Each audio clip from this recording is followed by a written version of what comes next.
বাংলাকে যদি বাংলাদেশ পরিচালিত করে তাহলে দিল্লিতে শেখ হাসিনা কি করছে? ওনার জবাব আছে? 1.5 বছর ধরে শেখ হাসিনাকে নরেন্দ্র মোদীর সরকার কি কারণে আশ্রয় দিয়েছে? কোন শিল্পপতিকে বাঁচানোর জন্য? শেখ হাসিনার স্ট্যাটাস কি? তিনি কি অনুপ্রবেশকারী না শরণার্থী? অমিত শাহ জবাব দিতে পারবেন? বাংলাদেশে হিন্দু সাধু সন্তদের উপর যখন অত্যাচার করা হয়েছিল, চিন্ময়ানন্দ প্রভুর উপর যখন অত্যাচার করা হয়েছিল, তখন অমিত শাহ সরকার কি ইতিবাচক পদক্ষেপ নিয়েছিল বা নরেন্দ্র মোদীর সরকার? আজকে তারা কার্যত স্বীকার করে নিয়েছে যে বাংলায় যদি কোনোদিন বিজেপি ক্ষমতায় আসে তাহলে দিল্লি এবং গুজরাট থেকে বাংলা পরিচালিত হবে। এটা আমরা বলছিলাম, আজকে বিজেপি এটা শিলমোহর দিয়ে দিয়েছে। দেখ, মুখ ফসকে সত্যি কথাটা মুখ থেকে বেরিয়ে গেছে। আমি প্রথমে এবার ধাপে ধাপে তারা যে প্রতিশ্রুতিগুলো দিয়েছে, প্রথমত তারা বলেছে যে জাতীয় নিরাপত্তা সুনিশ্চিত করতে অনুপ্রবেশের বিরুদ্ধে কঠোর ব্যবস্থা নেওয়া হবে। যে ক্যাসেট 10 বছর ধরে বাজিয়ে আসছে, একই ক্যাসেট আবার আজকে বাজিয়েছে। 5 বছর আগে একই কথা বলেছিল।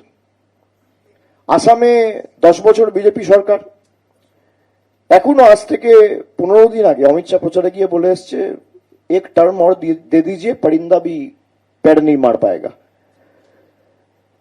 তা আমার প্রশ্ন হচ্ছে, যদি অনুপ্রবেশ আপনারা আটকাতেই চান তাহলে কাশ্মীরে পেহেলগামের দায়িত্বে কে ছিল? বিজেপি সেখানে জাতীয় নিরাপত্তা সুনিশ্চিত করতে ব্যর্থ হলো কেন? দিল্লি পুলিশ কার দখলে, কার নিয়ন্ত্রণে? দিল্লি পুলিশ সরাসরি কেন্দ্র সরকারের অধীনে, স্বরাষ্ট্র দপ্তরের অধীনে।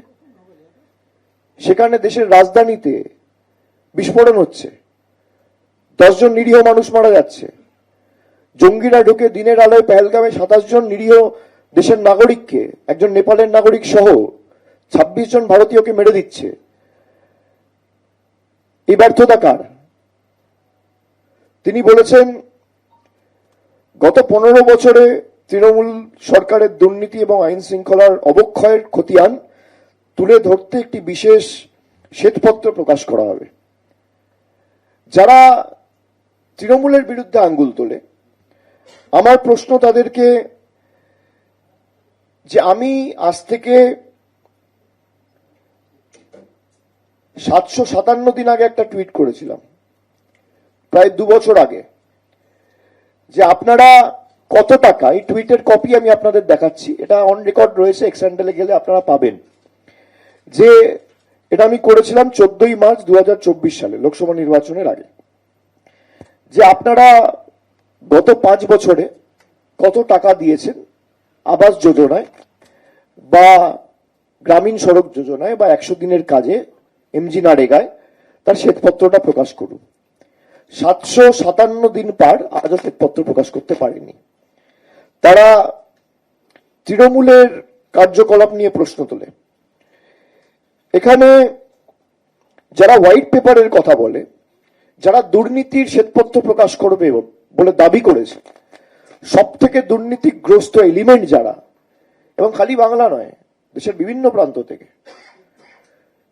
যাদের উপর ভুরি ভুরি অভিযোগ, যাদেরকে ইডি সিবিআই ডেকে ঘন্টার পর ঘন্টা ডেকে জিজ্ঞাসাবাদ করেছে, পরের দিন বিজেপিতে গেছে, সব ধোয়া তুলসী পাতা হয়ে গেছে। হিমন্ত বিশ্ব শর্মা থেকে শুরু করে, শুভেন্দু অধিকারী থেকে শুরু করে, নারায়ণ রানে থেকে শুরু করে, অজিত পাওয়ার, সে হয়তো আজকে আমাদের মধ্যে নেই, কিন্তু তিনিও তো গেছেন বিজেপিতে। এরকম ভুরি ভুরি উদাহরণ, একের পর এক উদাহরণ আমাদের সকলের কাছে রয়েছে। যাদের বিরুদ্ধে আপনি বলছেন দুর্নীতির শ্বেতপত্র প্রকাশ করবেন, সব থেকে দুর্নীতিগ্রস্ত গুলো তো আপনার পাশে বসে আছে। কারোর বিরুদ্ধে 4টে 5টা 6টা করে ইডি সিবিআইয়ের মামলা। আপনি শ্বেতপত্র ছেড়ে দিন, যাদের বিরুদ্ধে জনসমক্ষে প্রুফ রয়েছে, আপনারা তাদেরকে নিয়ে দুর্নীতির বিরুদ্ধে লড়াই করবেন। শুভেন্দু অধিকারীকে নিয়ে, হিমন্ত বিশ্ব শর্মাকে নিয়ে, পেমা খান্ডুকে নিয়ে, যার বিরুদ্ধে সুপ্রিম কোর্ট অর্ডার দিয়েছে 1250 কোটি টাকার দুর্নীতি হয়েছে বিজেপির মুখ্যমন্ত্রী নারায়ণ রানে, এদেরকে নিয়ে আপনারা দুর্নীতির বিরুদ্ধে লড়াই করবেন। এগুলো লোক হাসানো। এবিপি আনন্দ, এগিয়ে থাকে, এগিয়ে রাখে।